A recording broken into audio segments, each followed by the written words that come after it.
عظيم سلطانك জুমার দিন জুমার নামাজ আদায়ের লক্ষ্যে যে মহান রব্বে কারীম আপনাকে আমাকে সুস্থ রেখে আপনার আমার উপরে দয়া করে মায়া করে তার ঘর মসজিদে আসার বসার তৌফিক দিয়েছেন, সেই মহান মনিব মাওলার দরবারে আমরা সমবেত কণ্ঠে সুউচ্চ আওয়াজে কালিমাত শুকর আদায় করি, বলি আলহামদুলিল্লাহ।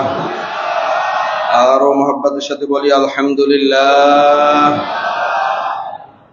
পাশাপাশি আমরা লাখো কোটি তার থেকেও বহু বহু গুণে বেশি দুরূদ ও সালাম পেশ করছি আফতাবে নবুওয়াহ সাইয়্যিদুস সাকালাইন ইমামুল মুরসালিন রাহমাতুল লিল আলামিন হযরত আহমদ মুজতবা মুহাম্মদ মুস্তাফা সাল্লাল্লাহু আলাইহি ওয়া আলিহি ওয়াসাল্লামের উপর আমরা মহব্বতের সাথে আরো একবার তার উপরে দুরূদ ও সালাম পেশ করি, বলি আল্লাহুম্মা সাল্লি ওয়া সাল্লিম ওয়া বারিক আলাইহি। আল্লাহ রাব্বুল আলামিনের দরবারে আমরা কায় মনোবাক্যে দোয়া করি, আল্লাহ তাআলা যেন আজকের এই দুরূদ ও সালাম সহ সারা জীবন প্রিয় নবীজির উপরে আমরা যত দুরূদ ও সালাম তেলাওয়াত করেছি, পেশ করেছি, আল্লাহ তাআলা যেন পৌঁছে দেয়, বলি আমিন। সম্মানিত হাজিরিন, আমরা গত সপ্তাহে কোরআনুল কারীমের ছোট্ট একটি ৮ আয়াত বিশিষ্ট সূরার তাফসীর জেনেছিলাম। সূরাটির নাম ছিল তাকাসুর। এটি কোরআনুল কারীমের সূরার সিরিয়ালগত দিক থেকে ১০২ নম্বর সূরা ছিল। আজকে আমরা তার পরবর্তী সূরা ১০৩ নম্বর সূরা সূরাতুল আসর সম্পর্কে কিছু আলোচনা শুনব। আল্লাহ তাআলা আমাকে একনিষ্ঠভাবে আমলের নিয়তে এই সূরার আলোকে কিছু বলবার তৌফিক দান করুন, বলি আমিন। আপনাদেরকেও আমলের নিয়তে একনিষ্ঠভাবে শ্রবণ করার তৌফিক দান করুন, বলি আমিন। সূরাটি কোরআনুল কারীমের ছোট্ট সূরার দিক থেকে দ্বিতীয়, অর্থাৎ গোটা কোরআনুল কারীমের সবচাইতে ছোট সূরার নাম কি? সূরা কাউসার। মাশাআল্লাহ। এই সূরা কাউসার কয় আয়াত বিশিষ্ট? ৩ আয়াত। ঠিক এই সূরাতুল আসর এটিও ৩ আয়াত বিশিষ্ট। এটিও কয় আয়াত বিশিষ্ট? ৩ আয়াত বিশিষ্ট। সূরাটি মক্কায় অবতীর্ণ হয়েছে, এজন্য সূরাটিকে বলা হয় মাক্কি। গোটা কোরআনুল কারীম ২ জায়গায় অবতীর্ণ হয়েছে সূরাগুলো। কিছু সূরা নাজিল হয়েছে মক্কায়, কিছু সূরা নাজিল হয়েছে মদিনা হিজরতের পরে, প্রিয় নবীজির হিজরতের পরে মদিনায় নাজিল হয়েছে। মদিনায় যে সূরাগুলো নাজিল হয়েছে সেই সূরাগুলোকে বলা হয় মাদানী সূরা, আর যেগুলো মক্কায় নাজিল হয়েছে সেগুলোকে বলা হয় মাক্কি সূরা। সেদিক থেকে এই সূরাতুল আসরটি মাক্কি সূরা। এই সূরার আয়াতের সংখ্যা ৩ এবং এই সূরার শব্দ সংখ্যা ১৪টি। আর সূরায় হরফ বর্ণমালার সংখ্যা রয়েছে ৭০টি। কতটি? ৭০টি। আমরা শুরুতেই এই সূরাটি একবার তেলাওয়াত করে নেই, এরপরে মূল আলোচনায় আমরা প্রবেশ করব। যারা সূরাটি পারেন সকলেই আমার সাথে তেলাওয়াত করুন। বলুন আউযু বিল্লাহি মিনাশ শাইতানির রাজীম। বিসমিল্লাহির রহমানির রহিম। ওয়াল আসর। সকলেই বলুন ওয়াল আসর ইন্নাল ইনসানা লাফি খুসর ইল্লাল্লাযীনা আমানু ওয়া আমিলুস সালিহাত ওয়া তাওয়াসাউ বিল হাক্কি ওয়া তাওয়াসাউ বিস সাবর। আমরা তেলাওয়াত করলাম সূরাতুল আসর। হরফের কথা বলেছিলাম ৭০টি। কোরআনুল কারীমের একটি হরফ তেলাওয়াত করলে আমলনামায় আল্লাহ তাআলা কতটি নেকি দিবেন? ১০টি। সেই হিসাবে আমরা যারা তেলাওয়াত করেছি আর যারা শ্রবণ করেছি প্রত্যেকের আমলনামায় কত নেকি জমা হয়েছে? ৭০০। বলি সুবহানাল্লাহ। আমরা ৭০০ নেকি অর্জন করতে পেরেছি। যারা এখনো সূরাটি পারি না আমরা সূরাটি শিখে নিব। অত্যন্ত ফজিলতপূর্ণ একটি সূরা এটি। আর গত সপ্তাহে বলেছিলাম, যারা এখনো শিখেন নাই কিন্তু শুনেছেন, আপনার পাশে যারা তেলাওয়াত করেছে তাদের আমলনামায় যে সওয়াব দেওয়া হবে, কোরআনুল কারীমের তেলাওয়াতের ব্যাপারেই এটা একটা আল্লাহ রাব্বুল আলামিনের পক্ষ থেকে প্রিয় নবীজির মাধ্যমে তার উম্মতের জন্য একটা স্পেশাল অফার, যে নামাজ যে পড়বে শুধু তার আমলনামায় সেই নামাজের সওয়াব দেওয়া হবে, হজ যে করবে সে হজের সওয়াব পাবে, যাকাত যে করবে যাকাতের সে সওয়াব পাবে। কিন্তু কোরআনুল কারীম ব্যতিক্রম, কোরআনুল কারীমের তেলাওয়াত যে করবে আর যে শুনবে উভয়ের আমল নামায় সমপরিমাণে সওয়াব দিবেন কে? আল্লাহ সুবহানাল্লাহ ওয়া বিহামদিহি। আর একটি হরফ তেলাওয়াত করলে 10টি নেকি। যেমন আল্লাহ প্রিয় নবীজি বলেন, মান ক্বারাআল কুরআনা হারফান মিন কিতাবিল্লাহি ফালাহু হাসানা ওয়াল হাসানাতু বিআশরি আমসালিহা।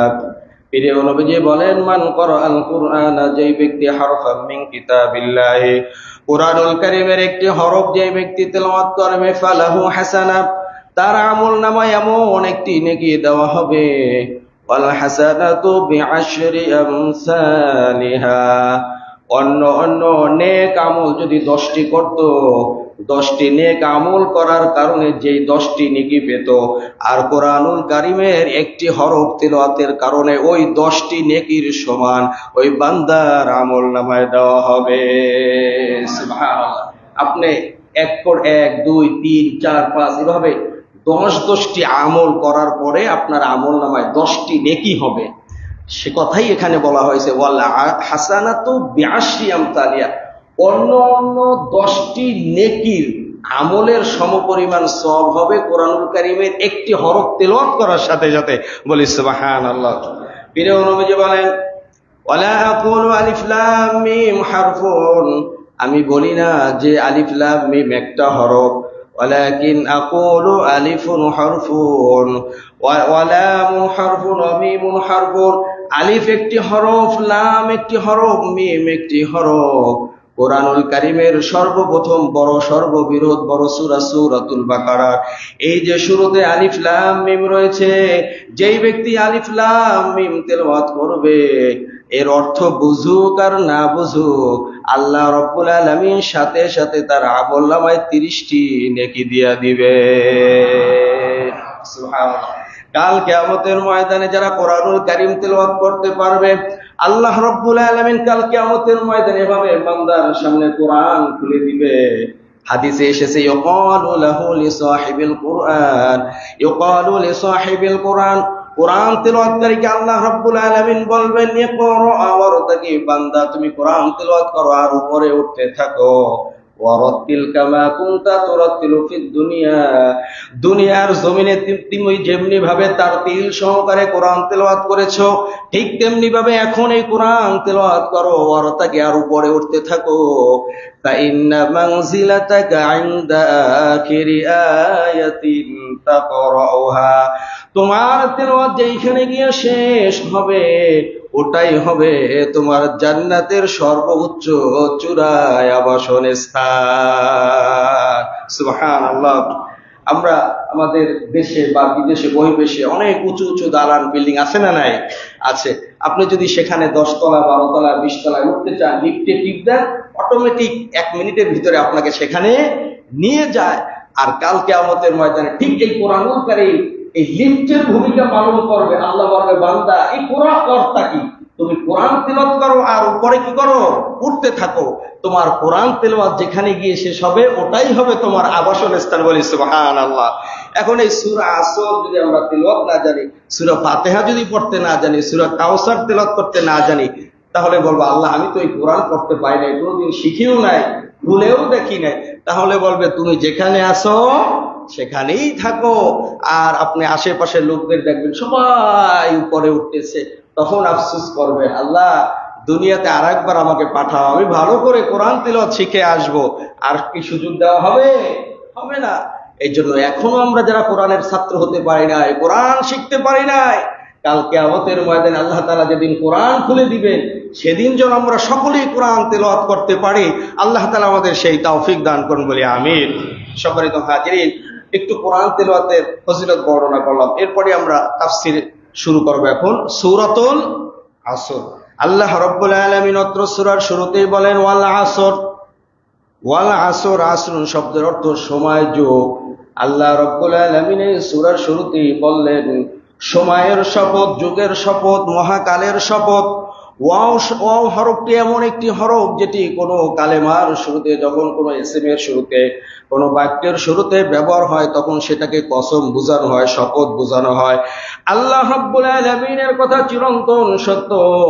আল্লাহ রাব্বুল আলামিন কুরআনুল কারীমে বলেন ওয়া মান আসদাকু মিনাল্লাহি হাদিসা, আমার থেকে আর কে আছে অধিক সত্যবাদী? আমি রব্বুল আলামিন অধিক সত্যবাদী, চিরন্তন সত্যবাদী। আল্লাহ রব্বুল আলামিন গোটা কুরআনুল কারীমে যা কিছু বলছেন সব কিছুর প্রতি নির্দ্বিধায় ঈমান আনয়ন করা, বিশ্বাস স্থাপন করা হচ্ছে একজন মুমিনের আবশ্যকীয় কর্তব্য। এটা বিশ্বাস করতে হবে, নতুবা ঈমান থাকবে না। তারপরেও কেন আল্লাহ রাব্বুল আলামিন এভাবে কসম করলেন? গোটা কোরআনুল কারীমে শুধু এই সূরা আসরেই নয়, এভাবে আল্লাহ রাব্বুল আলামিন 40 জায়গায় শপথ করেছেন, কসম করেছেন। নবমণ্ডল বিষয় সম্পৃক্ত বিষয় আল্লাহ রাব্বুল আলামিন 20 জায়গায় শপথ করেছেন। ভূমণ্ডল সম্পৃক্ত বিষয় আল্লাহ রাব্বুল আলামিন 20 জায়গায় শপথ করেছেন। গোটা কোরআনুল কারীমে এভাবে আল্লাহ রাব্বুল আলামিন মোট 40 জায়গায় শপথ করেছেন।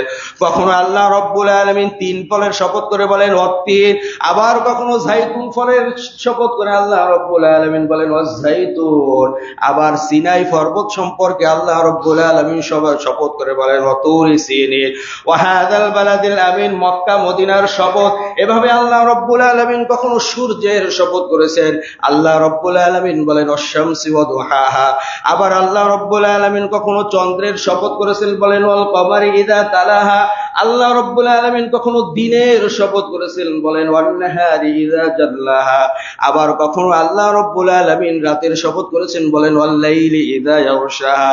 আবার কখনো আল্লাহ রাব্বুল আলামিন আসমানের শপথ করে বলেন ওয়াস সামাই যাতিল বুরুজ। কেনই বা আল্লাহ রাব্বুল আলামিন শপথ করেন? কেননা আল্লাহ রাব্বুল আলামিন যখন কোনো গুরুত্বপূর্ণ বিষয় তার বান্দাদেরকে জানান দিতে চান, তার শুরুতেই আল্লাহ রাব্বুল আলামিন কসম করে, যেন বান্দারা যখনই কোরআন তেলাওয়াত করবে পরের দিকে যাবে, পরের শব্দ পরের আয়াতের দিকে যাবে, এই শপথ দেখে যেন বুঝতে পারে, মনে করতে পারে এখন গুরুত্বপূর্ণ বিষয় কোন বিষয় আল্লাহ রাব্বুল আলামিন আমাদেরকে জানান দিতে চাচ্ছেন।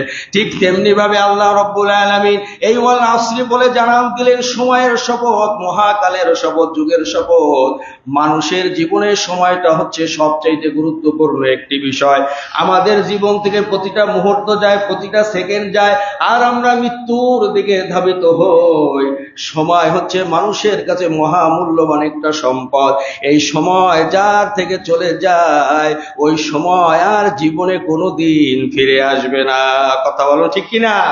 এই যে আমাদের শৈশব, কৈশোর, যৌবন, যারা এখন বৃদ্ধ বয়সে আছে, হাজার লাখো কোটি টাকা খরচ করেও, চেষ্টা করেও সেই শৈশবে ফিরে যেতে পারবে?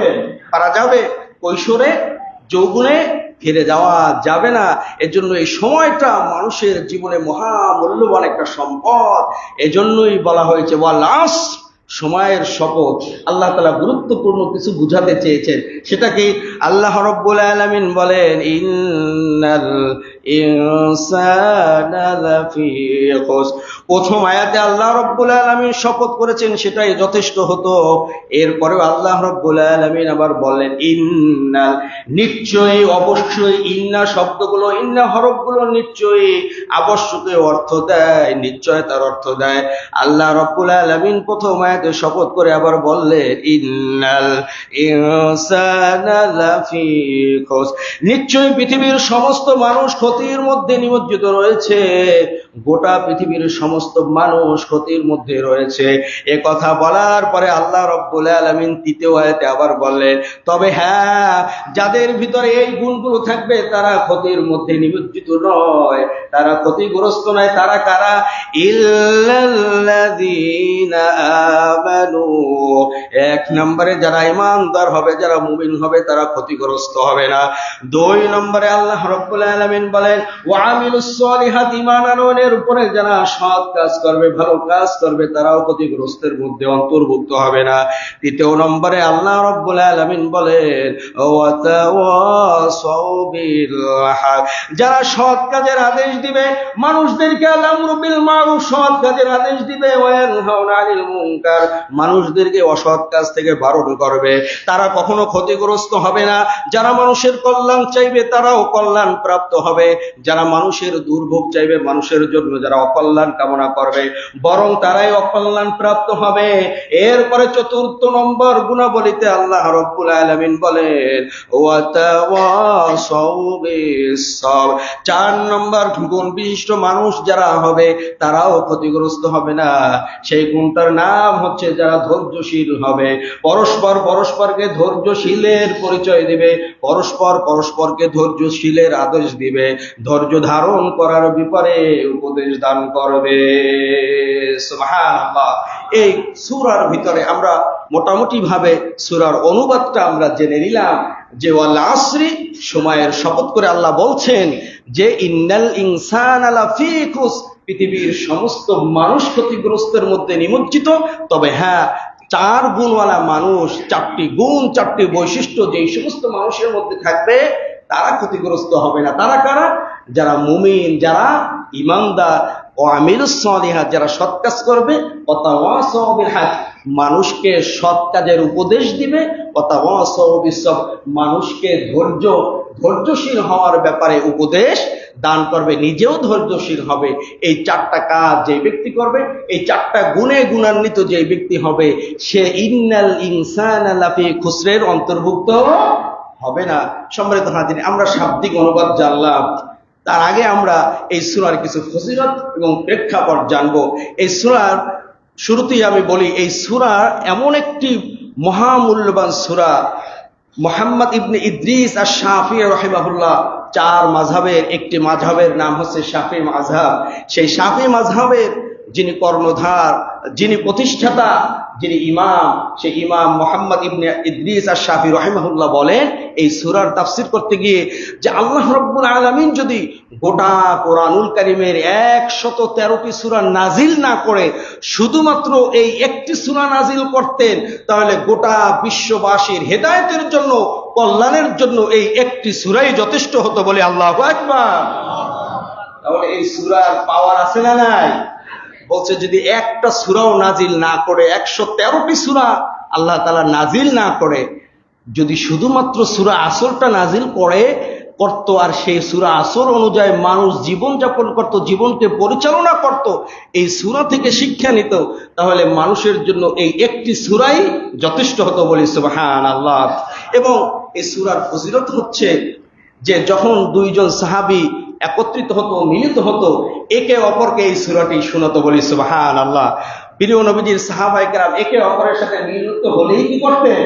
আমরা তো একে অপরের সাথে মিলিত হলে, ভাই আপনার ফ্ল্যাট কয়টা, আপনার বাড়ি কয়টা, কোন ব্যাংকে কি কি ব্যাংক ব্যালেন্স আছে, মেয়ের জামাইয়ের কি কি আছে, ছেলে কোথায় আছে, কত টাকা পাঠায়, কি অবস্থায় আছেন, আমার তো এই সেই আছে, এত টাকার মালিক, ভাই আমার মাসে খরচই তো আছে 50 লাখ টাকা। কি বলেন আপনি? এই নিয়েই আমরা, দুনিয়া নিয়ে, এই টাকা পয়সা নিয়ে, এই বাড়ি গাড়ি নিয়ে আমাদের কথাবার্তা। আর সাহাবায়ে কেরাম একে অপরের সাথে মিলিত হলে এভাবে কোরআন তেলাওয়াত শোনাতেন। বলি সুবহানাল্লাহ।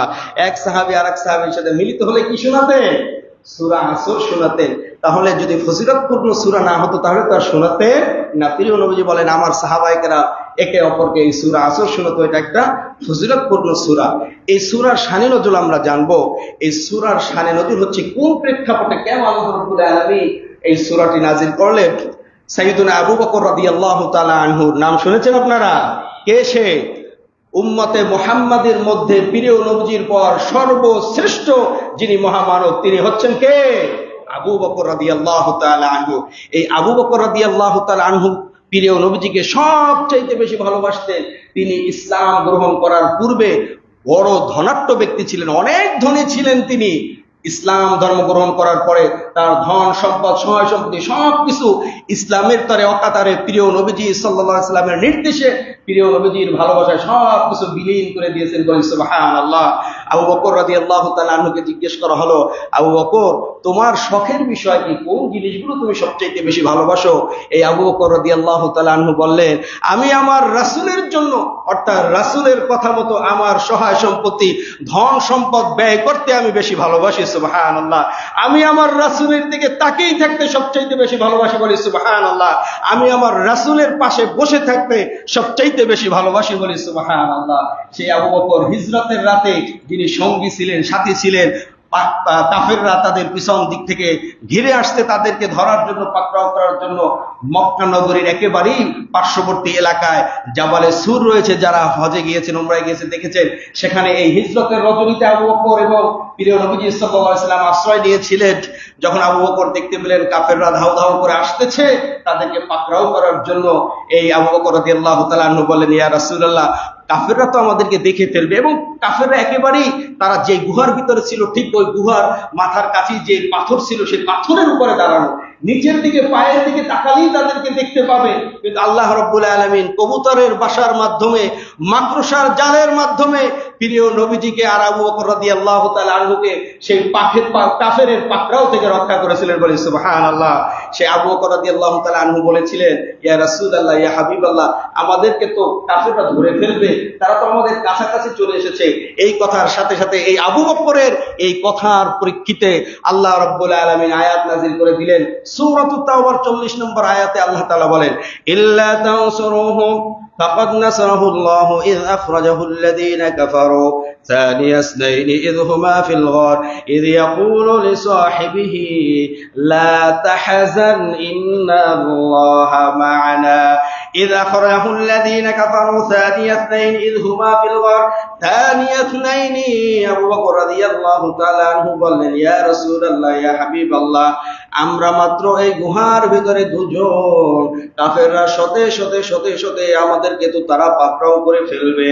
ফিল গরে, এই জাবালে সুরের ভিতরে যখন এই কথা আবু বকর রাদিয়াল্লাহু তাআলা আনহু বললেন, ইয ইয়াকুলু লিসাহিবিহি, প্রিয় নবীজি বললেন, লা তাহজান ইন্নাল্লাহা মা'না, ওহে আবু বকর তুমি চিন্তা করো না, লা তাহজান তুমি টেনশন করো না, তুমি মনে করতে পারো তুমি আর আমি এই গুহার ভিতরে আছি। না না না, ইন্নাল্লাহা মা'না, তৃতীয় আরেকজন আমাদের সাথে রয়েছেন, তিনি কে?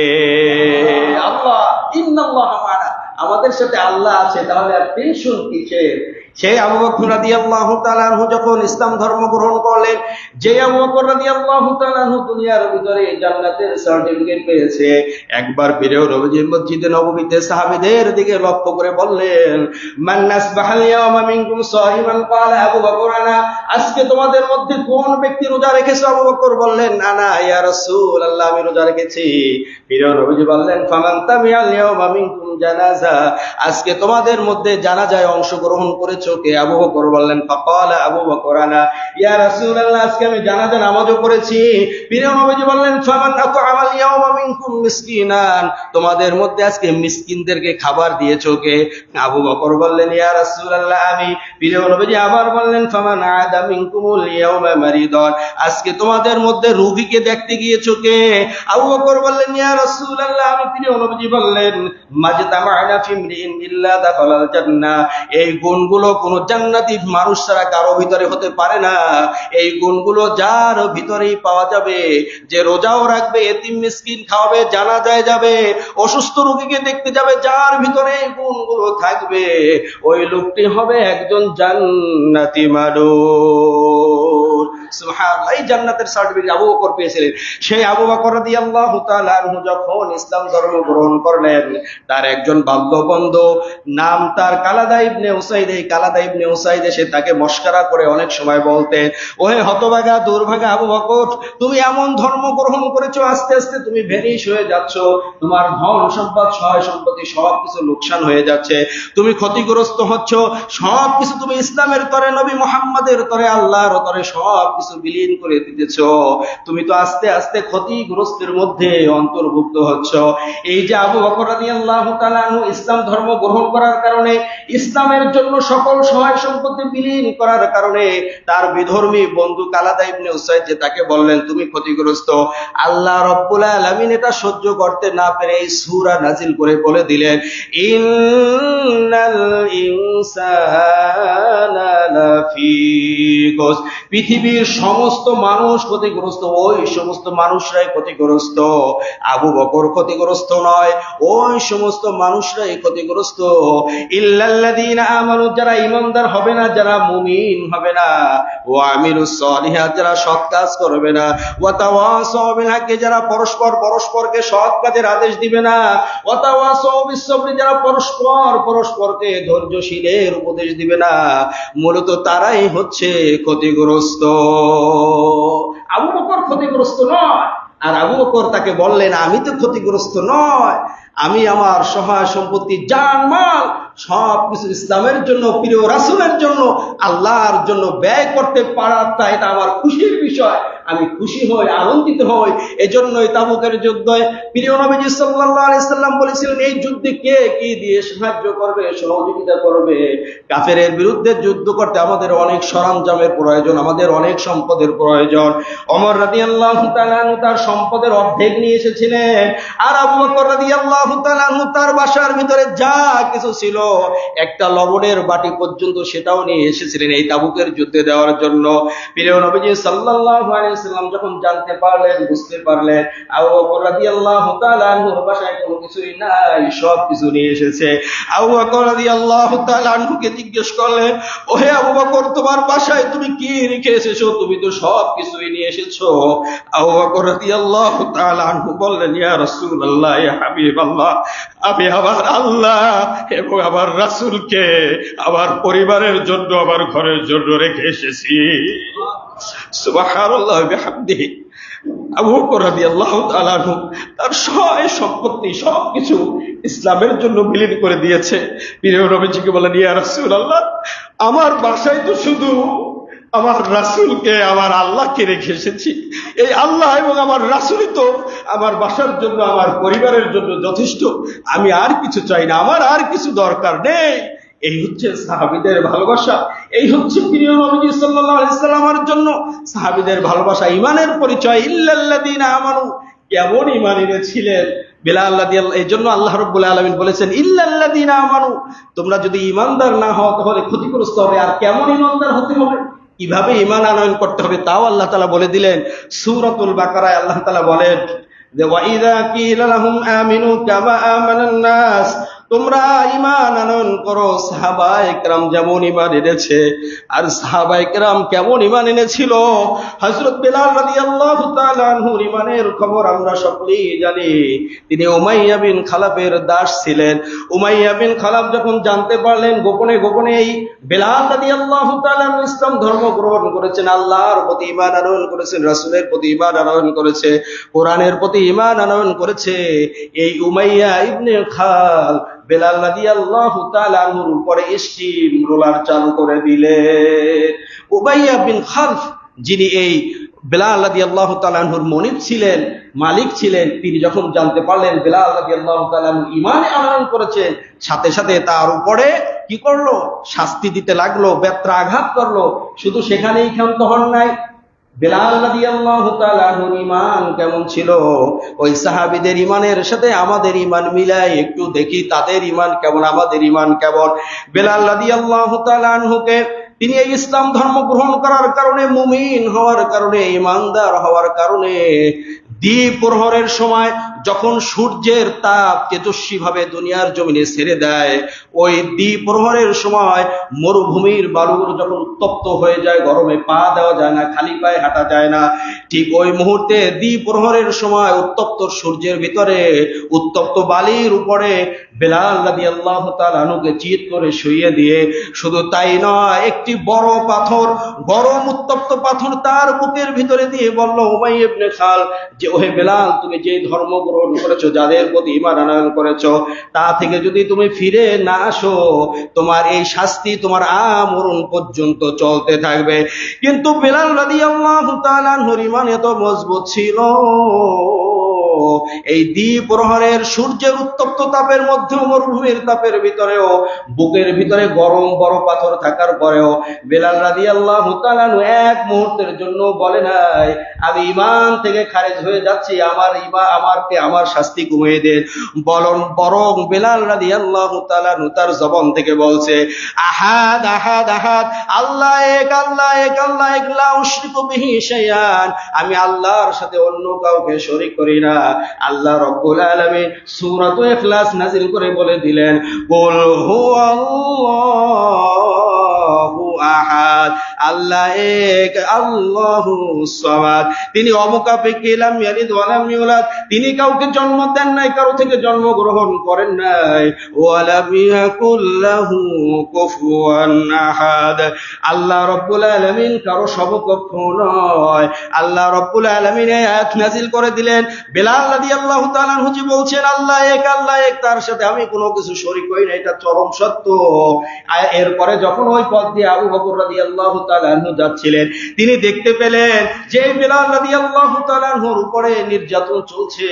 সাথে সাথে আবু বকর রাদিয়াল্লাহু তাআলা আনহু 200 দিরহাম দিয়ে ওই উমাইয়া ইবনে খালদ থেকে বেলাল রাদিয়াল্লাহু তাআলা আনহুকে আজাদ করে দিলেন। সুবহানাল্লাহ। এই উত্তপ্ত রোদের ভিতরে চরম কষ্টের মধ্যেও ঈমান ছেড়ে দিয়েছেন? দেন নাই। এই হচ্ছে সাহাবীদের ঈমান। আর আমরা যদি শুনি যে আজকে যদি কেউ মসজিদে জুমার নামাজ আদায় করতে যায়, মসজিদের সামনে সেনাবাহিনী টহল দিয়ে আছে, প্রত্যেককে ধরে নিয়ে যাওয়া হবে। কারো মাথায় যদি টুপি দেখে, দাড়ি দেখে, কারো শরীরে যদি জুব্বা দেখে, তাহলেই তাকে ধরে নিয়ে যাওয়া হবে। কথার কথা যদি এরকমের হয়, বা কোনো মসজিদে যদি আজান হয়, কোনো মসজিদে যদি নামাজের ঘোষণা হয়, এরকমের অনেক বিশ্বে আছে, বহির্বিশ্বে অনেক জায়গায় আছে, প্রকাশ্যে আজান দিতে পারে না, মাইকে আজান দিতে পারে না, আপনারা ভালো জানেন। এরকমের যদি আমাদের দেশে হয় যে রাস্তায় যদি কেউ দাড়ি রেখে বের হয়, টুপি পরে বের হয়, জুব্বা পরে বের হয়, তাকেই ধরে নিয়ে যাওয়া হবে। দেখবেন একজনও আর রাস্তায় দাড়িওয়ালা টুপিওয়ালা পাওয়া যাবে না। আগে যান বাঁচে, ভাই যান বাঁচান তো ফরজ, তখন মাসলাও দিবে, কি দিবে, যে যান বাঁচান ফরজ। আর বেলাল রাদিয়াল্লাহু তাআলা আনহু, আবু বকর রাদিয়াল্লাহু তাআলা আনহুর কাছে এই মাসালা ছিল না যে জান বাঁচান ফরজ, তাদের কাছে ছিল ঈমান বাঁচান ফরজ। আগে বলি আল্লাহু আকবার। জান বাঁচান ফরজ না ঈমান বাঁচান ফরজ? ঈমান বাঁচানো আগে ফরজ। সেই ঈমান কেমন ছিল? ঈমান বেলাল রাদিয়াল্লাহু তাআলা আনহু সাহাবায়ে কেরামদের এই ইল্লাল্লাযীনা আমানুর ঘটনা আজকে বললাম। বাকি যে 3টি গুণ রয়েছে, ওয়া আমিলুস সালিহাত ওয়া তাওয়াসাউ বিল হক ওয়া তাওয়াসাউ বিস সবর, এই 3টি বিষয় আগামী সপ্তাহে ইনশাআল্লাহ আলোচনা করব। এই ঈমানের উপরে আরেকটি ঘটনা বলেই আমার বর্ণনা শেষ করব, যে সাহাবায়ে কেরামদের ঈমান কেমন ছিল। দেখেন, হযরত সাদ ইবনে আবি ওয়াক্কাস রাদিয়াল্লাহু তাআলা আনহু, তিনি ইসলাম ধর্ম গ্রহণ করার ব্যাপারে 7ম নম্বরে ছিলেন। এই সাদ বিন আবি ওয়াক্কাস রাদিয়াল্লাহু তাআলা আনহু মাকে সবচাইতে বেশি ভালোবাসতেন। কাকে?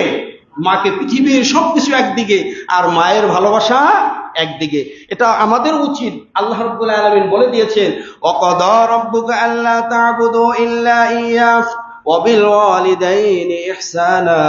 ওহে পৃথিবীর মানুষ, সর্বপ্রথম আমি রব্বুল আলামিনের ইবাদত করবে, আমি ছাড়া কারো দাসত্ব করবে না, গোলামি করবে না। আমি রব্বুল আলামিনের ইবাদত করার পরে ওয়া বিল ওয়ালিদাইনি ইহসানা, এরপরে তোমার মা বাবার প্রতি তুমি সৎ ব্যবহার করবে। মা বাবার সাথে কি ব্যবহার করবে? ভালো ব্যবহার করবে। ইম্মা ইয়াবলুগান্না ইনদাকাল কিবরা আহাদুহুমা আও কিলাহুমা, তোমার উপনীত বয়সে যদি তোমার মা বাবা উভয় বার্ধক্য অবস্থায় উপনীত হয়, অথবা মা অথবা বাবা যে কোনো একজন যদি বার্ধক্য অবস্থায় তোমার কাছে উপনীত হয়, তাহলে কি করবে? ফালা তাকুল্লাহুমা, ওই মা বাবার সাথে উফ শব্দটি পর্যন্ত ব্যবহার করবে না। ওয়ালা তানহারহুমা, তাদেরকে কখনো ধমক দেবে না।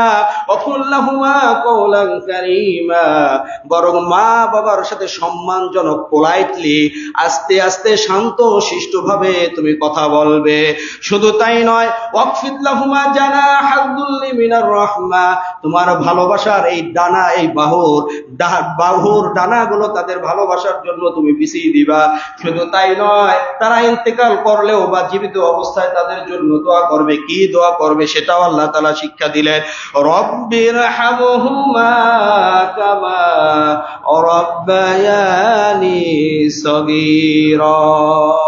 এই হচ্ছে আল্লাহ রাব্বুল আলামিনের নির্দেশ যে মা বাবাকে আমার পরেই বেশি ভালোবাসবে। সেই মা বাবাকে ভালোবাসতেন সাদ ইবনে আবি ওয়াক্কাস।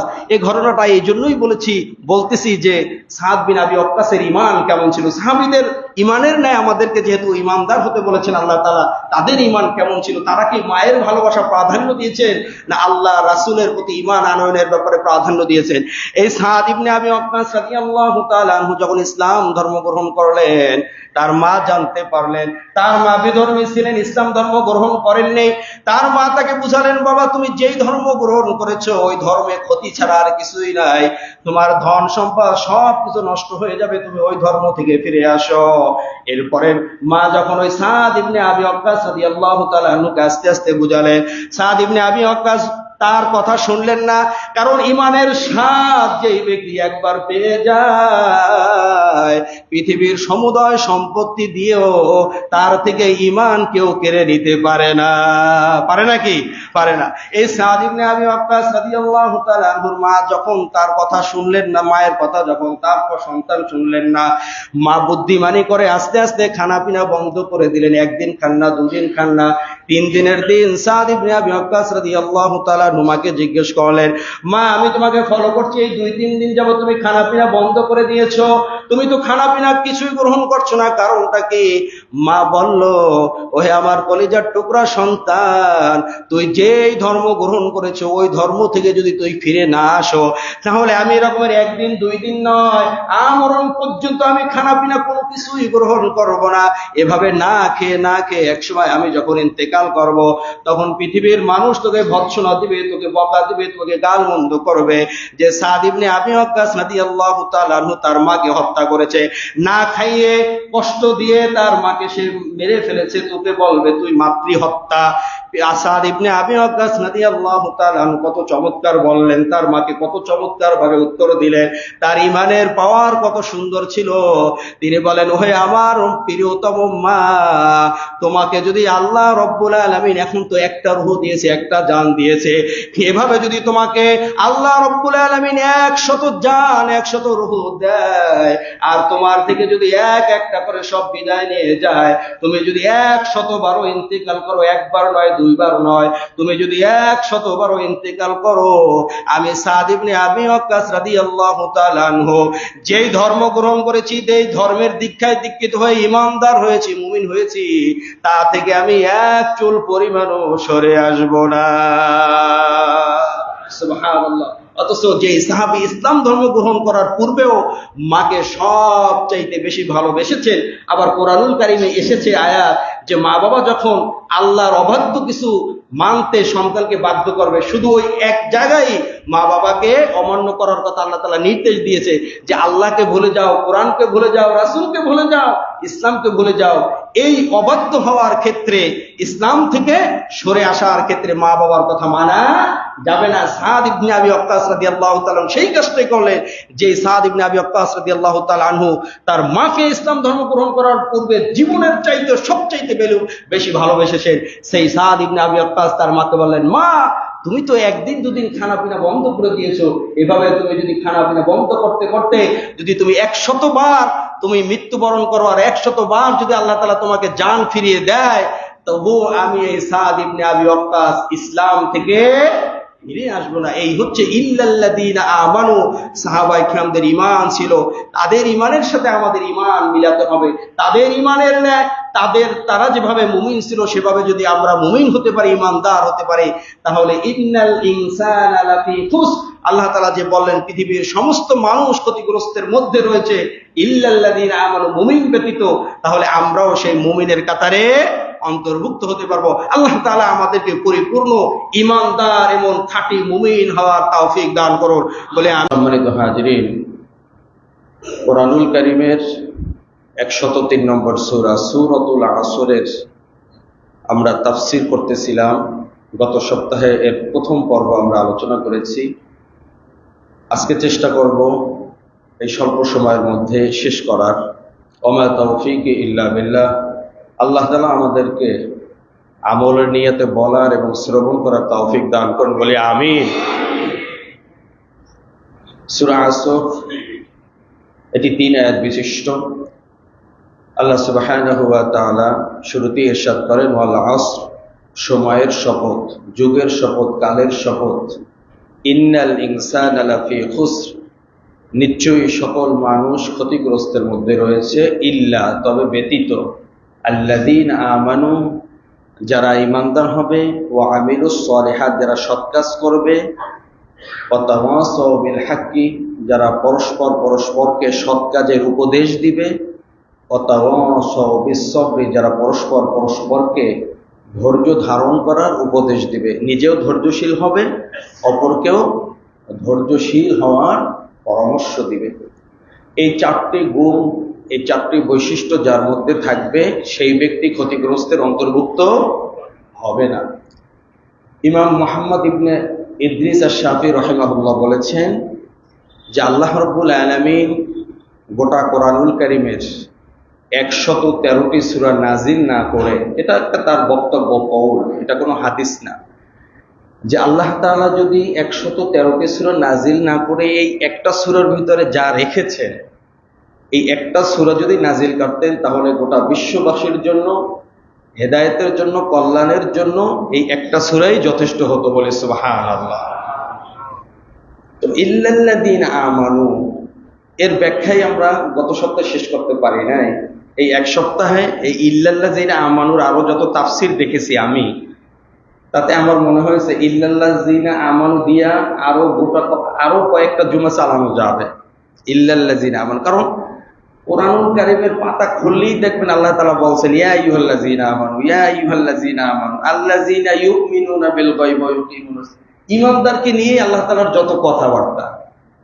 তো এজন্যই ইমাম মুহাম্মদ ইবনে ইদ্রিস আশ-শাফি বলেছেন যে এই একটা সূরাই যথেষ্ট হতো। মনে হয় যেন সূরাটি বিশাল সমুদ্রের মধ্যে ছোট্ট একটা ঝিনুকের মধ্যে লুকানো মণিমুক্তার ন্যায়, হীরার ন্যায়। তো এই গোটা কোরআনুল কারীমের মধ্যে বড় বড় এই সূরার মধ্যে, এই ছোট্ট একটা সূরার মধ্যে আল্লাহ তাআলা ওই ঝিনুকের মধ্যে যেমন মুক্তা লুকিয়ে রাখেন, মনে হয় যেন গোটা কোরআনুল কারীমের মধ্যে এই ছোট্ট সূরার ভিতরে আল্লাহ তাআলা মণিমুক্তা রেখে দিয়েছেন তার বান্দাদের জন্য, বলি সুবহানাল্লাহ। ঈমানদার, যারা ঈমানদার হবে, মুমিন হবে, মুমিন কেমন হতে হবে তাও আল্লাহ তাআলা বলে দিয়েছেন সূরা বাকারা 11 নম্বর আয়াতে, ওয়া ইযা কিলা লাহুম আমিনু কামা আমানান নাস, সাহাবায়ে কেরাম যেমন ঈমান এনেছেন, ঠিক তোমাদেরকেও তেমন ঈমান আনতে হবে। তারা যেমন মুমিন ছিলেন, তোমাদেরকেও তেমন মুমিন হতে হবে। এরকম আমরা গত সপ্তাহে সাহাবায়ে কেরামের ঈমানের দৃষ্টান্ত আমরা বর্ণনা করেছিলাম। গোটা কোরআনুল কারীমে আল্লাহ তাআলা 23তম সূরা, 18তম পারার প্রথম সূরা সূরাতুল মুমিনুনে এই মুমিনদের ঈমানদার হওয়ার জন্য 7টি গুণ বর্ণনা করেছে, 7টি বৈশিষ্ট্য বর্ণনা করেছে। সেদিকে যাব না, আলোচনা অনেক লম্বা হয়ে যাবে। আবার সূরাতুল আনফাল 9 পারার 16 নম্বর পৃষ্ঠায় সূরা আনফালের 2 নম্বর আয়াতে আবার আল্লাহ তাআলা মুমিনের 2টি গুণ বর্ণনা করেছে। এই মুমিনের, ঈমানদারের গুণ বর্ণনা করলে এই সপ্তাহ, আগামী সপ্তাহ আমাদের লাগবে। তো সূরাতুল আনফালের গুণ 2টি একটু আমি উল্লেখ করতে চাই, খুব মোস্ট ইম্পর্টেন্ট, গুরুত্বপূর্ণ বিধায়, যে আল্লাহ তাআলা সেখানে কি বলেন, যে ইন্নামাল মুমিনুন, নিশ্চয়ই মুমিন তো হচ্ছে তারা, আল্লাযীনা ইযা যুকিরাল্লাহু ওয়াজিলাত কুলুবুহুম। আপনি যে মুমিন, আপনি যে ঈমানদার, এটা বোঝার এই আয়াতের ভিতরে আল্লাহ তাআলা 2টি মাপকাঠি দিয়েছেন, যে ইযা যুকিরাল্লাহু ওয়াজিলাত কুলুবুহুম, আল্লাহ তাআলা বলেন মুমিন তো তারা যাদের সামনে আমি রব্বুল আলামিনের নাম নেওয়া হয়, আমি রব্বুল আলামিনের জিকির করা হয়, স্মরণ করা হয়, ওয়াজিলাত কুলুবুহুম, তাদের অন্তরটা প্রকম্পিত হয়, তাদের অন্তরটা প্রশান্তিতে ভরপুর হয়ে যায়, বলে সুবহানাল্লাহ। এই যে কোরআন তিলাওয়াত শুনলে, আল্লাহর নাম শুনলে, হাদিসের আলোচনা শুনলে যদি আপনার হৃদয়টা প্রশান্তি লাভ করে, অন্তরটা ভালো লাগে, মনে করতে হবে আপনি একজন ইমানদার, আপনি একজন মুমিন। আর আপনার কানে যদি আজানের শব্দ ভালো না লাগে, কোরআনের শব্দ যদি, কোরআনের তেলাওয়াত ভালো না লাগে, নামাজ ভালো না লাগে, ওয়াজ মাহফিল যদি ভালো না লাগে, বিষের মতো লাগে, মনে হবে আপনি মুমিন না, আপনি একজন বেঈমান। কথা বলুন ঠিক কিনা? এজন্য এই আয়াতে আল্লাহ তাআলা মুমিনদের, ইমানদার একটা মাপকাঠি দিয়ে দিলেন যে মুমিন তো তারা যাদের সামনে আমার নাম নেওয়া হবে, সুবহানাল্লাহ আলহামদুলিল্লাহ ওয়ালা ইলাহা ইল্লাল্লাহ জিকির করা হবে, তখন তাদের অন্তরটা প্রকম্পিত হবে, প্রশান্তি লাভ করবে তারা। অন্য এক হাদিসে প্রিয় নবীজি বলেন যে আল্লাহ রাব্বুল আলামিন হাদিসে কুদসিতে বলেন যে আনা মাহু ইযা যাকারানি, বান্দা যখন আমাকে স্মরণ করে আমি ওই বান্দার সঙ্গী হয়ে যাই। বলি সুবহানাল্লাহ। বান্দা যখন হাঁটতে, চলতে, উঠতে, বসতে সুবহানাল্লাহ, সুবহানাল্লাহ বিহামদিহি, সুবহানাল্লাহ বিহামদিহি সুবহানাল আযীম, আলহামদুলিল্লাহ, আল্লাহু আকবার, আল্লাহুম্মা সাল্লি ওয়া সাল্লিম আলা নাবিয়্যিনা মুহাম্মদ, আস্তাগফিরুল্লাহ ওয়া আতুবু ইলাইহি, এভাবে জিকির আজকার করতে থাকে, আনা মাহু, আমি ওই বান্দার সঙ্গী হয়ে যাই, সাথী হয়ে যাই। বলি সুবহানাল্লাহ।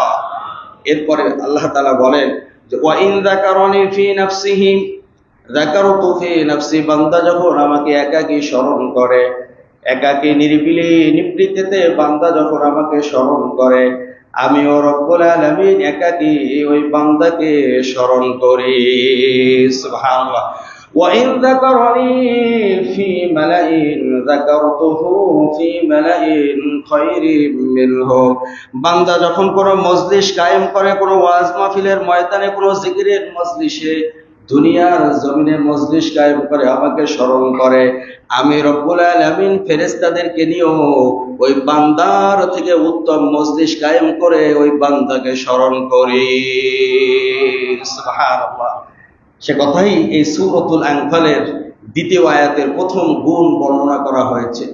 দ্বিতীয় আরেকটি গুণ কি বলেছেন আল্লাহ তাআলা?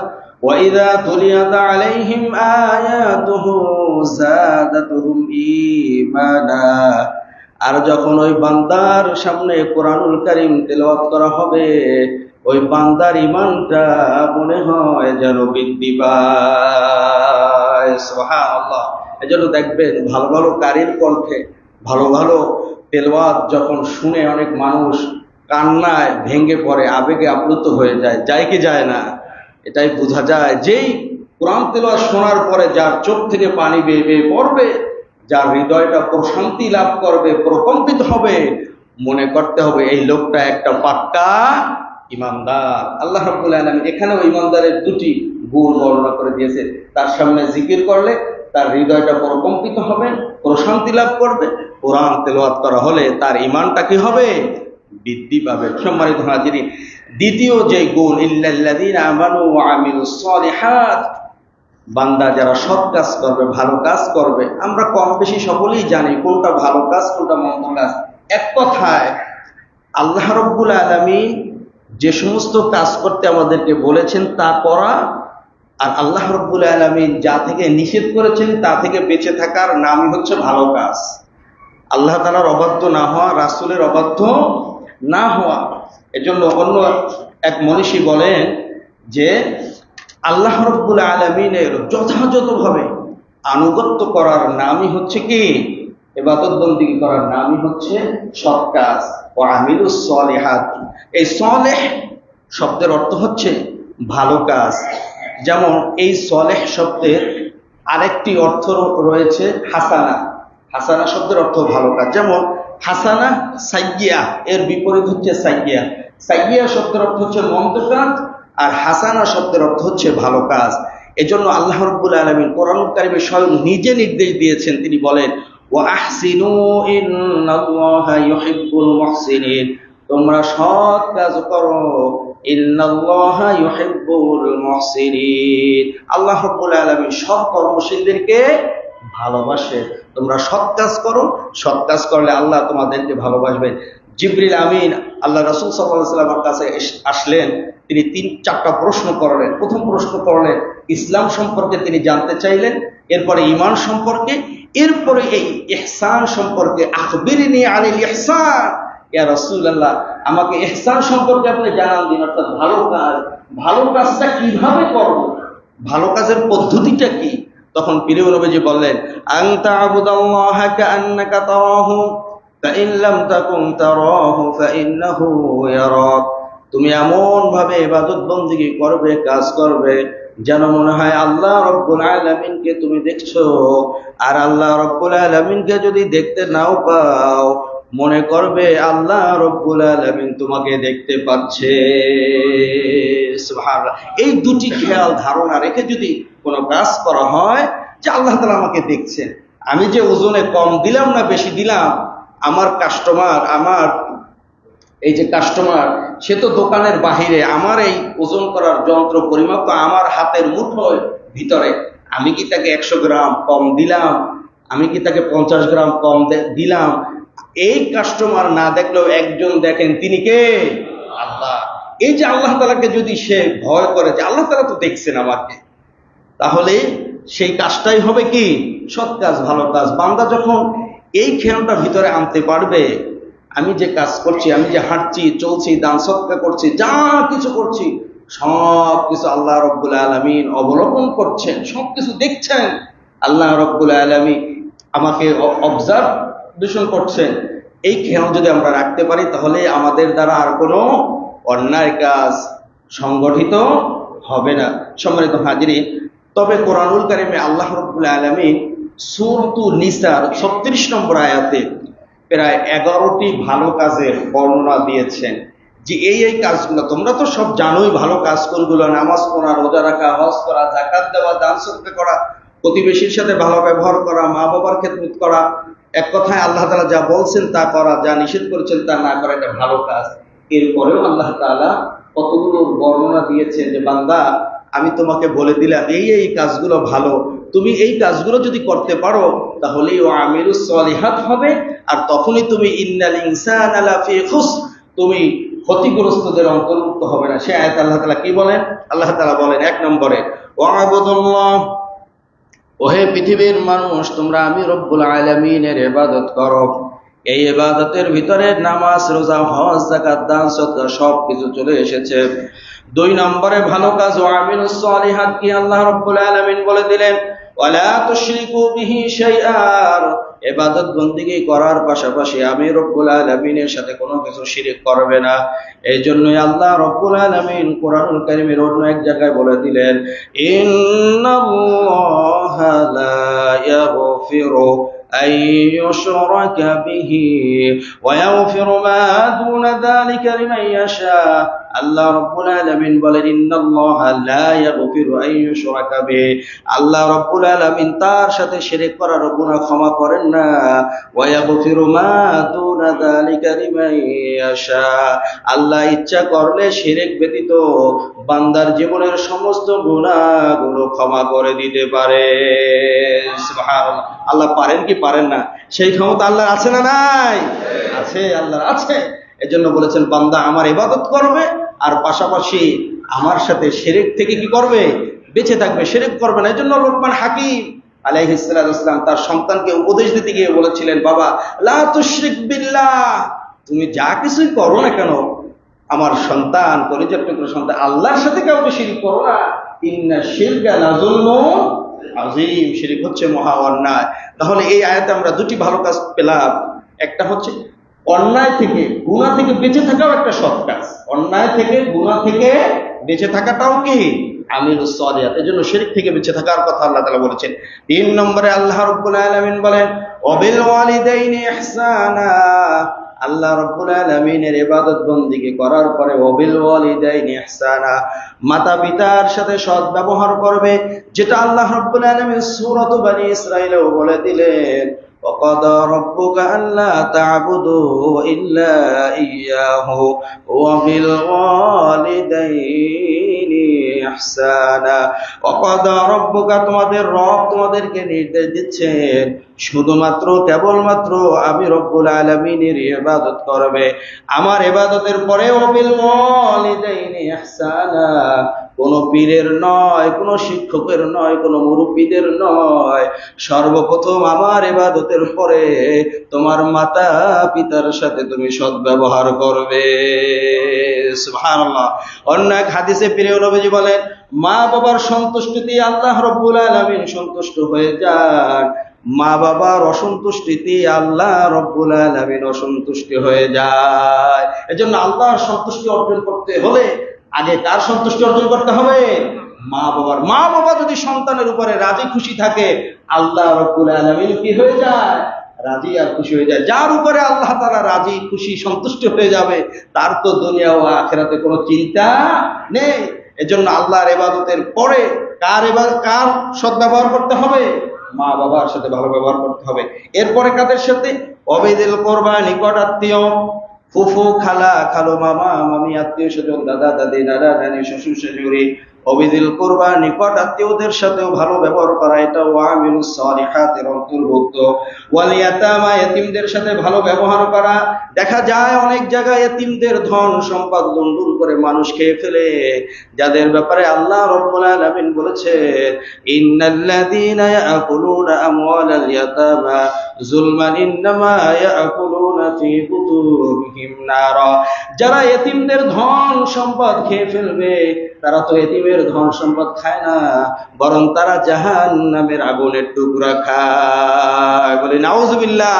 এজন্য এতিমের সাথেও সৎ ব্যবহার করা ও আমিলুস সালিহাতের অন্তর্ভুক্ত। এরপরে আল্লাহ রাব্বুল আলামিন বলেন, ওয়াল মাসাকিন, মিসকিনদের সাথেও ভালো ব্যবহার করতে হবে। ওয়াল জারি যিল কুরবা, প্রতিবেশীর সাথে। প্রতিবেশীর সাথে কিসের সাথে? প্রতিবেশীর সাথে। এই ব্যাপারটা, এই আমলটা, এই সৎ কাজটায় আমরা অনেক পিছিয়ে। আমরা মনে করি প্রতিবেশীর সাথে ভালো ব্যবহারের কোনো দরকার নেই, অথচ প্রিয় নবীজি বলেন যে জিবরিল আমিন যেভাবে এই প্রতিবেশীর হক সম্পর্কে আমার কাছে বারবার ওহী নিয়ে আসে, মনে হয় যেন এই প্রতিবেশীকে আমার মিরাজ বানিয়ে দিবে, ওয়ারিশ বানিয়ে দিবে। বলি সুবহানাল্লাহ। প্রতিবেশীকে আমার ওয়ারিশ বানিয়ে দিবে। তো প্রতিবেশী এত গুরুত্বপূর্ণ, প্রতিবেশীর সাথে ভালো ব্যবহার করাও সৎ কাজের অন্তর্ভুক্ত। লম্বা অনেক আলোচনা, সেদিকে যাব না। এরপরে ওয়াল জারি যিল জুনুবি, নিকট প্রতিবেশী, এরপরে দূরবর্তী প্রতিবেশী, এরপরে ওয়াসসাহিবি বিল জামবি, যারা কলিগ, সহপাঠী, যাদের সাথে একসাথে চাকরি বাকরি করেন, বাড়ি এক এক ডিস্ট্রিক্টে, বিভিন্ন জেলায়, কিন্তু অনেক বছর সাথে অফিসে একসাথে কি করি? চাকরি বাকরি করে, চলাফেরা করি। এদের সাথেও কি করতে হবে? ভালো ব্যবহার করতে হবে। সেটা ওয়ামিলুস সালিহাতের অন্তর্ভুক্ত। অবনিস সাবিল, পথিকদের সাথে, মুসাফিরদের সাথে ভালো ব্যবহার করতে হবে। যতটুকু পারেন তাকে সহযোগিতা করেন, সাহায্য করেন, কিন্তু তাদেরকে ধমক না দেওয়া, বিতাড়িত না করা, তাদের সাথে অশুভ আচরণ না করা। আমরা তো ইতিপূর্বে একটা হাদিস শুনেছি, বলেছি যে আল্লাহ রাব্বুল আলামিন প্রত্যেকটা বান্দার জন্য প্রতিদিন সকালবেলা দুজন ফেরেশতা পাঠান। একজন ফেরেশতা ওই বান্দা যখন দান করে ওই দিনে, তখন দোয়া করতে থাকে, আল্লাহুম্মা আতি মুনফিকান খলাফা। আল্লাহ, ওই ফেরেশতা দোয়া করতে থাকে দানশীল বান্দার জন্য, আল্লাহ এই যে বান্দা দান করলো, তার ধনে, দৌলতে, সম্পদে তুমি বরকত দাও। বলে সুবহানাল্লাহ। আর যেই ব্যক্তি দান না করে, তার ব্যাপারেও বদদোয়া করতে থাকে অন্য ফেরেশতা, যে আল্লাহ সে যে কৃপণ, সে যে দান করলো না এতিম, মিসকিন, অসহায়দেরকে, ইবনুস সাবিল, মুসাফিরদেরকে সে যে বিতাড়িত করলো, তুমি তার ধন সম্পদ ধ্বংস করে দাও, তাকেও ধ্বংস করে দাও। বলে নাউযুবিল্লাহ। এজন্য যতটুকু পারি কম বেশি আমরা এতিম, মিসকিন, অসহায় যারা রয়েছে, বিশেষ করে এই মুসাফির, তাদেরকে আমরা ফিরিয়ে দিব না। এরপরে ওমা মালাকাত আইমানুকুম, তোমাদের অধীনস্থ যারা রয়েছে। কারা? অধীনস্থ যারা রয়েছে, ড্রাইভার, বাসার কেয়ারটেকার, বাসার কাজের লোক, অফিস আদালতের কর্মচারী, বিশেষ করে ড্রাইভার এবং বাসার যে কাজের লোক, এরা বেশি। আপনাদের এই এলাকার লোকজন ভালো, কিন্তু অনেক জায়গায় দেখা যায় ড্রাইভাররা 1 মাস 2 মাসের বেশি টিকতে পারে না। মালিকের ব্যবহার এত সুন্দর, চমৎকার, মিষ্টি ব্যবহার, ড্রাইভার 1 মাস 2 মাসের বেশি থাকতে পারে না। বাসার কেয়ারটেকার প্রত্যেক 1 মাস পর পর, নিজের চোখে দেখা, প্রত্যেক 1 মাস পর পর ওই কেয়ারটেকার আসার পরে 2 দিন পরেই মালিককে রিজাইন দেয় যে আমি আর আগামী মাস থেকে থাকবো না। সে তো আশা নিয়ে, কত আশা ভরসা নিয়ে, ফ্যামিলি নিয়ে গ্রাম থেকে চলে আসে। অনেক কিছু বিক্রি করে ব্যবসা বাণিজ্য ছেড়ে দিয়ে ঢাকার শহরে বড় মালিকের বাসায় একটু কেয়ারটেকার থাকবে, গেটটা খুলে দিবে, কিন্তু দুদিন একদিন পরে মালিকের এত সুন্দর ব্যবহার, সে 2 দিন 3 দিন পরে রিজাইন দিতে বাধ্য হয়। ওমা মালাকাত আইমানুকুম, তোমার অধীনস্থদের ব্যাপারে তোমার সচেতন হতে হবে। নতুবা আমিলুস সলিহাতের অন্তর্ভুক্ত হওয়া যাবে না। আর আমিলুস সলিহাতের অন্তর্ভুক্ত না হলে ইন্নাল ইনসানা লাফি গুসর, ক্ষতিগ্রস্তদের কি হতে হবে? অন্তর্ভুক্ত হতে হবে। এই জন্য যার যে অধীনস্থ রয়েছে, 1 জন 2 জন 4 জন 10 জন 1000, সকলের সাথে ভালো ব্যবহার করতে হবে, তাদের হকগুলো বুঝিয়ে দিতে হবে। টাকা থাকার পরেও ইচ্ছা করেও বেতন বাজিয়ে রাখে, নিজের বাসার বাজার ঘাট সব সুন্দরভাবে চলে, সন্তানের স্কুলের বেতন, কোচিং এর বেতন সব সুন্দরভাবে চলে। এই কেয়ারটেকার বাসার কাজের বুয়ার বেতনের সময় তার হাতে আর কোনো টাকা থাকে না, তার কাছে আর কি থাকে না? টাকা থাকে। আপনার আবার রাগ করে না, আপনাদের বলছি না, এই গুণ যাদের ভিতরে আছে তাদের বলছি।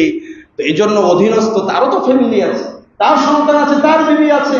আপনি যদি টাকা দেরিতে দেন, 1 মাসেরটা আর 1 মাসের 20 তারিখ 25 তারিখ নিয়ে দেন, এই বেচারা খাবে কোথায়? তার তো আপনার মতো আউটিং কেমন নাই, কলমের খোঁচায় তো টাকা আসে না, তার তো সুদ ঘুষেরও ব্যবস্থা নাই। তার তো আপনার এই 10,000 12,000 15,000 টাকাই তার এই ছোট্ট ফ্যামিলিটা চলে। পারলে 1 তারিখের ভিতরেই দিয়ে দেন, আপনার তো টাকা পয়সার অভাব নাই, আল্লাহ তাআলা আপনাকে দিয়ে দিয়েছে। কেন এই বেচারার টাকাটা আপনি এই 20 তারিখ 25 তারিখ নিয়ে যান? এই অধীনস্থদের ব্যাপারেও কাল কিয়ামতের ময়দানে জিজ্ঞাসিত হতে হবে। এত নামাজ নিয়ে যাবেন, রোজা নিয়ে যাবেন, হজ যাকাত নিয়ে যাবেন, কোনো কাজে আসবে না। আপনার উপরে যদি আপনার অধীনস্থর কষ্ট থাকে, হক থাকে, কোনো কাজে আসবে না। আগে এই অধীনস্থদের হক বুঝিয়ে দিয়ে এরপরে আপনার সামনে কদম বাড়াতে হবে কাল কিয়ামতের ময়দানে।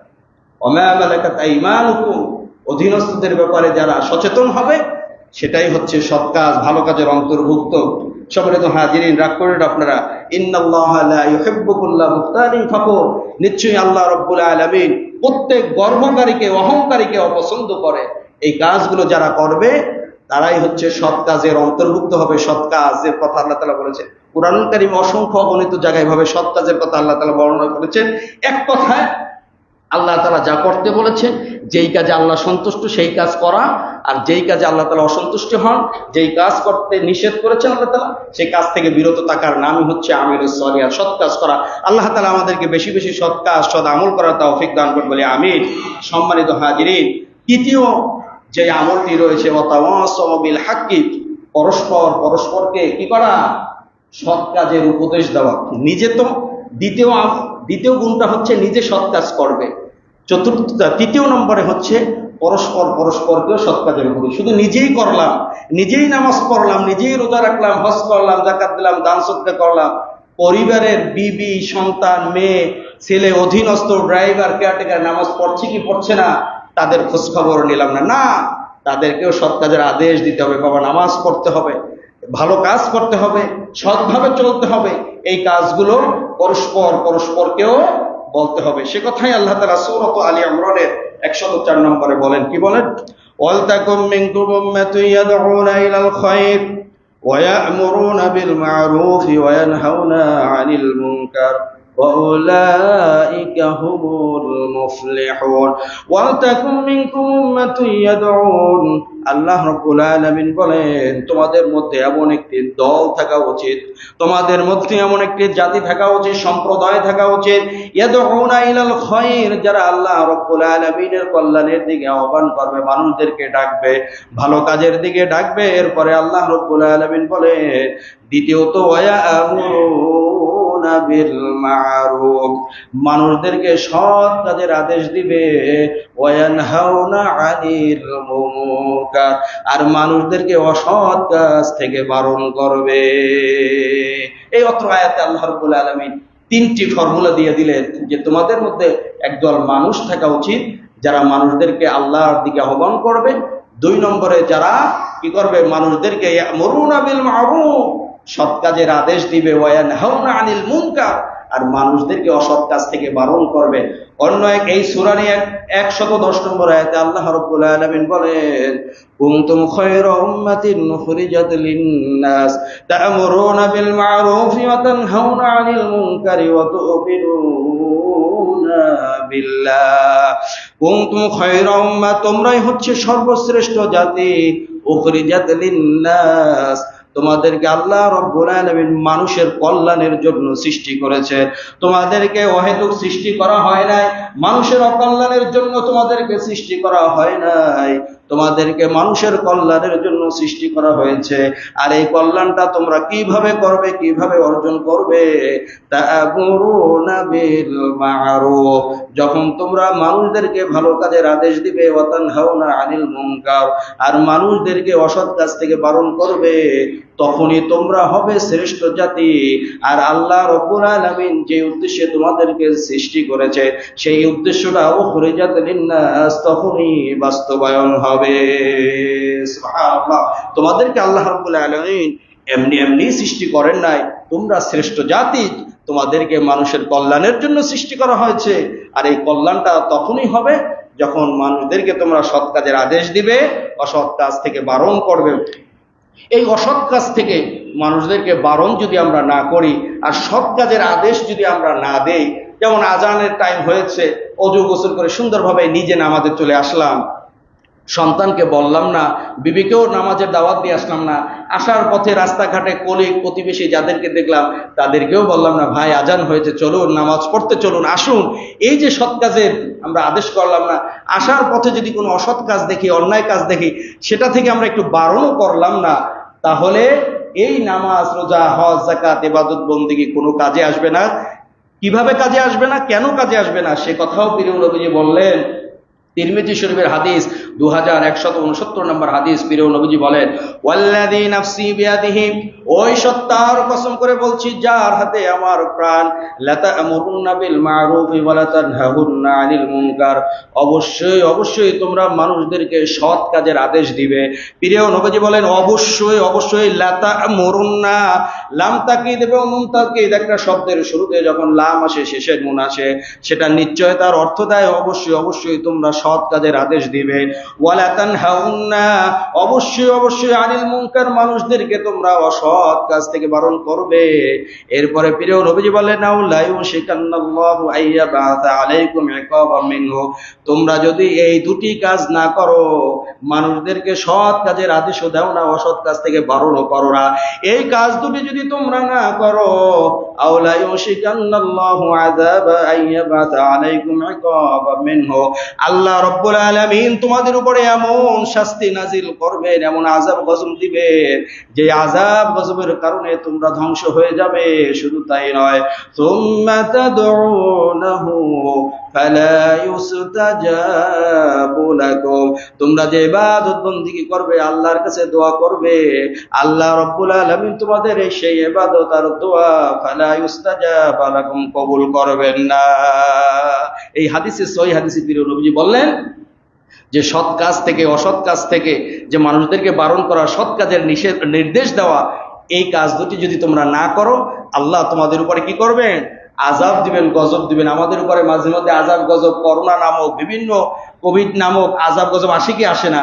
বিভিন্ন দুর্যোগ, এরপরে বিভিন্ন প্লাবন, মহাপ্লাবন, ঘূর্ণিঝড়, বিভিন্ন নামে, এগুলো তো আল্লাহ তাআলার আযাব গজব। কারণ আমরা নিজেরাও সৎ কাজ করি না, অপরকেও সৎ কাজের আদেশ দেই না, অপরকে সৎ কাজ, অসৎ কাজ থেকে বারণও করি না। সে কথাই প্রিয় নবীজি বললেন। আর তোমরা যে ইবাদত বন্দেগী করবে, সেই ইবাদতও কবুল হবে না, ইবাদতের পর দোয়া করবে, সে দোয়াও কবুল হবে না। আমাদের দোয়া কি কবুল হয়? হয় না। কত দোয়াই না আমরা করি, হুজুরদের দিয়ে দোয়া করাই, নিজে দোয়া করি, কই যেই লাও সেই দোয়া তো আর কবুল হচ্ছে না। কারণ কি? এই দুটি কাজ থেকে আমরা কি করি? ফিরে আছি, আমরা বিরত আছি, মানুষদেরকে সৎ কাজের আদেশ দেই না, অসৎ কাজ থেকে বারণও করি না। প্রিয় নবীজি বলেন, মান রাআ মিনকুম মুনকারান ফালইউগাইয়িরহু বিয়াদিহি, তোমাদের মধ্য থেকে যখন কোনো ব্যক্তি তোমাদের সামনে কোনো অন্যায় কাজ হতে দেখবে, কোনো অসৎ বিলিসানিহি, জবান দ্বারা তাদেরকে বারণ করবে, নিষেধ করবে, সেটাও যদি তার পক্ষে সম্ভব না হয়, বা ইল্লাম ইয়াস্তাতি' বিকলবিহি, অন্তত পক্ষে অন্তরের দ্বারা, হৃদয়ের দ্বারা এই কাজটাকে ঘৃণা করা, যখন এই কাজটাকে ঘৃণা করতে পারবে, ওয়াযালিকা আযআফুল ঈমান, তখনই হবে ওই ব্যক্তি সর্বদুর্বলতম ঈমানদার। যদি আপনি প্রথমেই হাত দ্বারা প্রতিহত করতে পারেন তখন তো আপনি হবেন শক্তিশালী ইমানদার। এরপরে যদি হাত দ্বারা না প্রতিহত করতে পারেন, মুখ দ্বারা করতে পারলেও আপনি শক্তিশালী ইমানদার। সেটাও যদি না পারেন, যে অন্তত পক্ষে অন্তরের দ্বারা ঘৃণা করা, যে না কাজটা খারাপ, এরা যে কাজটা করেছে, আজকে যদি আমার শক্তি সামর্থ্য ক্ষমতা থাকতো আমি হাত দ্বারা প্রতিহত করতাম, নতুবা মুখ দ্বারা জবান দ্বারা আমি প্রতিহত করতাম। তা তো পারছি না, কিন্তু কাজটা খারাপ, আমি অন্তরে দিয়ে এই কাজটা ঘৃণা করছি। এ কথা যখন আপনি এই ঘৃণা করবেন অন্তরে, তখন প্রিয় নবীজি বলেছেন এই ঘৃণা করতে পারাটা হচ্ছে দুর্বলতম ইমানের পরিচয়। তার মানে হচ্ছে আপনি যদি ঘৃণা না করতে পারেন তাহলে বোঝা যাবে আপনি একজন দুর্বলতম ইমানদারও হতে পারেন নাই।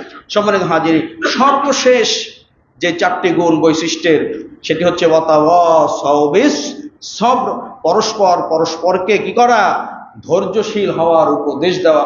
দুনিয়ার জীবনে চলতে ফিরতে ওঠা বসায় আমরা অনেক সময় নানাবিধ মুসিবতে পতিত হই। পরিবারের লোকজন, আত্মীয় স্বজন, নিজে এই নানাবিধ মুসিবতের সময় ধৈর্য ধারণ করতে পারা, ধৈর্যশীল হওয়ার জন্য অপর ভাইকে, যেই ভাই, যেই আত্মীয় স্বজন, পরিচিত লোক যারাই বিপদে পড়ে, মুসিবতে পড়ে, যে ভাই আপনি আল্লাহর উপরে ধৈর্য ধারণ করেন, আল্লাহ তাআলা অচিরেই আপনার এই বিপদ থেকে মুক্ত করবেন। এভাবে করা, মানুষদেরকে সৎ পরামর্শ দেওয়া।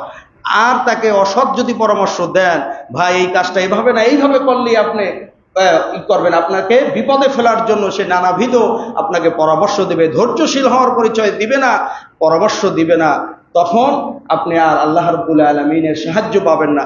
এজন্য বিপদে মুসিবতে কি করতে হবে?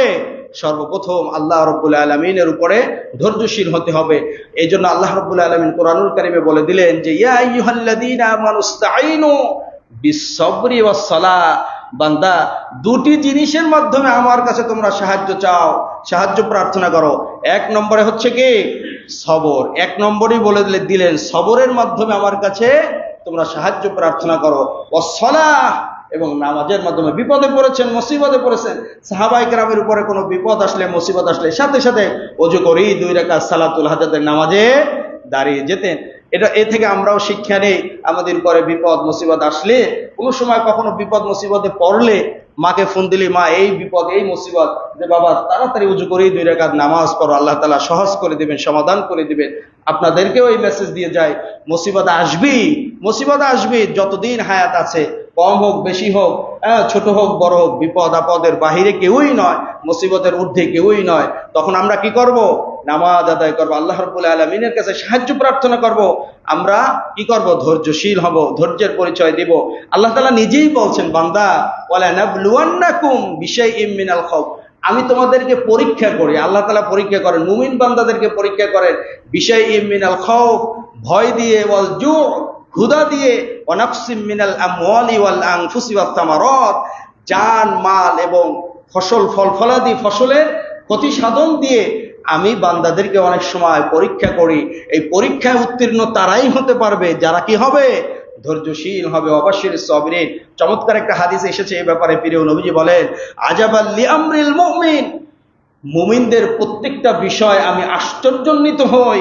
ইন্না আমরাহু কুল্লাহু খায়র, একজন মুমিনের প্রত্যেকটা কাজই কল্যাণকর। ওয়ালাইসা যাকা লিআহাদিন ইল্লা লিল মুমিন, মুমিন ছাড়া এটা কারো পক্ষে সম্ভব নয়। সেটা কি? ইন আসাবাতহু সাররাউ শাকারা, যখন একজন মুমিন মুসিবতে পড়ে, যখন একজন মুমিন সুখে থাকে, আনন্দ অনুভব করে, তখন সুখ লাভ করে, শাকারা, সুখের সময় আল্লাহ তাআলাকে সে ভুলে যায় না, শাকারা, আল্লাহ তাআলার শুকরিয়া, কৃতজ্ঞতা প্রকাশ করে, ফাকানা খায়রাল লাহু, তখন তার সেই সুখটা, আনন্দটা আল্লাহ রাব্বুল আলামিন কল্যাণ দিয়ে ভরপুর করে দেয়, বলি সুবহানাল্লাহ। আর এই মুমিন যখন ওয়া ইন আসাবাতহু দাররাউ সাবারা, এই মুমিন যখন আবার বিপদে মুসিবতে পতিত হয়, কোন মুসিবতে পড়ে, সবারা, তখন ধৈর্যশীল হয়, ফাকানা খায়রুল লাহু, এই মুসিবতটাও আল্লাহ রাব্বুল আলামিন তার জন্য কল্যাণময় করে দেয়, বলি সুবহানাল্লাহ। এজন্য আমাদেরকে কি হতে হবে? ধৈর্যশীল হতে হবে। সম্মানিত হাজিরিন, পৃথিবীতে সবচাইতে বড় মুসিবত হচ্ছে আপনজনকে হারানো, কলিজার টুকরা সন্তানকে হারানো, সন্তানের মৃত্যু, মা বাবার মৃত্যু, স্ত্রীর মৃত্যু, স্বামীর মৃত্যু, এই যে আপনজনের মৃত্যু।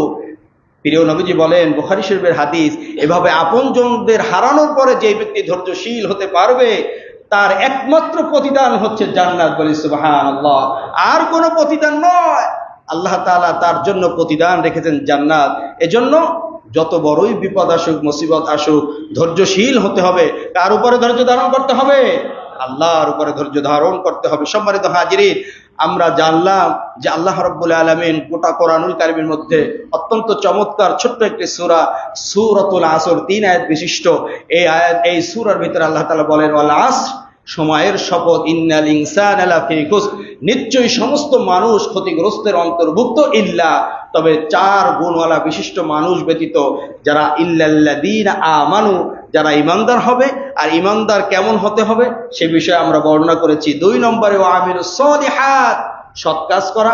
কোন কাজগুলো সৎ কাজ সেগুলোও আমরা জানতে পেরেছি। এরপরে ওয়াতাওয়াসাউ বিল হক, নিজেই সৎ কাজ করলে হবে না, অপরকেও সৎ কাজের উপদেশ দিতে হবে। 4 নম্বরে ধৈর্যশীল হতে হবে।